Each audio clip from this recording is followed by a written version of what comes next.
አንዴ ሞዳት አባባል አለች ለወጣቱ አብሶ ጥሩ ነው። 1000 ዓመት እንዳይጥ ከመኖር አንድ ቀን እንዳንበሳ ኖሮ መሞት ይበልጣል። በቃ ምንም የሚፈራው ነገር የለም። ህይወት እኮ ያው ትኖራለህ ትሄዳለህ። 1 ዓመትም 100 ዓመትም እኮ በሂደት ለውጥ የለውም። ይሄ ደስ ይላል።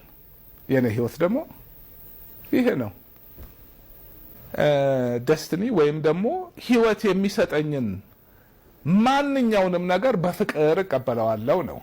ያ ማለት የመጨረሻው ጥሩ ነገርም የመጨረሻው መጥፎ ነገርም ሳትለየው አይምሮህን ቀርጸኸው እኩል መቀበል ስትችል ያኔ ህይወትን አሸንፈሃል። ለምንም ነገር አትገዛም። እኔ አሁን እዛ ላይ ነኝ። ከዚህ በኋላ ጤናዬ ላይ ብቻ አትምጣብኝ።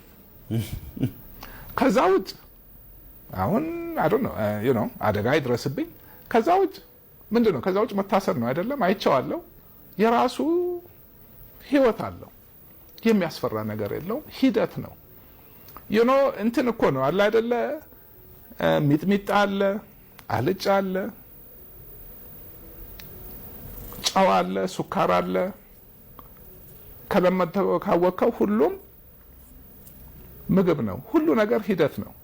ይመጣል፣ ይሄዳል፣ ያልፋል። ሁሉን አይቶ ማለፍ ለኔ በቃ አሁን እንደውም ሰው የሚፈራው የማይደፈረውን ነገር አይቻልፍ ያለው ሆምወርኬን ጨርሻለሁ። ስለዚህ እንደውም በአዲስ ኃይል ነው የምትነሳው። አዲስ ኃይል ነው የተነሳው። አሁን እዚህ ነጭ ግድግዳ ላይ አንድ ትንሽ ጥቁር ነጥብ ብታይ ነጩ አይታይም። ያቺ ላይ ነው አይነህ የሚሄደው አይደለም? በቃ ጥሩና መጥፎ ነገርም እንደዚህ ነው። መቶ ጥሩ ነገር ሰርተህ አንድ መጥፎ ነገር ያንን መቶን ያጠፋዋል። ሂደት ነው እሱ፣ ችግር የለውም።